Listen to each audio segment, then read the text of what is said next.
Hello everyone, welcome back to my video. জানি আমার ভিডিওগুলো একটু ইরেগুলারলি পোস্ট হয়ে যাচ্ছে, কি করব বলো, এক্সামের জন্য। এক্সামটা শেষ হলে আবার ঠিকঠাক ভিডিও আপলোড হবে। ভিডিওটা যদি আমার ভালো লেগে থাকে প্লিজ কিন্তু চ্যানেলটাকে লাইক করে দিও, মানে ভিডিওটাকে লাইক করে দিও আর কি। আর ভিডিওটা ভালো লাগলে একটা কমেন্ট করতে ভুলো না। এই কেকটা আমি বানাচ্ছি, একটা পিনাটা কেক। আর এই কেকটা নিয়েছে আমার থেকে আমার দিদি। তো সে আগের বছরও আমার কাছে এরকম পিনাটা কেকেই অর্ডার দিয়েছিল, বাট আমি সেটা করতে পারিনি কারণ পিনাটা যে চকলেটটা আনমোল্ড করতে গিয়ে আমার 3 থেকে 4 বার সেটা ভেঙে গেছে।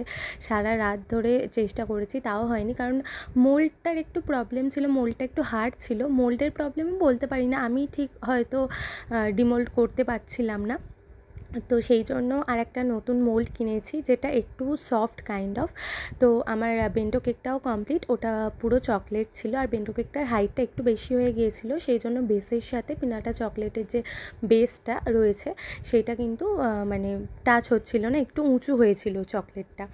তো এখানে আমি চকলেটটা ডাবল বয়েলিং মেথডে আর কি মেল্ট করে নিয়েছি। দেন পিনাটার যে মোল্ডটা রয়েছে সেখানে আমি এরকম দুবার করে কিন্তু চকলেট স্প্রেড করেছি যাতে একটু শক্ত হয়, না হলে কিন্তু ডিমোল্ড করতে গিয়ে চকলেটগুলো ভেঙে যেতে পারে। আর মেনলি এই যে কোনাগুলো রয়েছে সেই কোনাগুলো কিন্তু ঠিকঠাকভাবে চকলেটটা স্প্রেড হতে হবে, নাহলে কিন্তু খুব প্রবলেম হয় ডিমোল্ড করতে।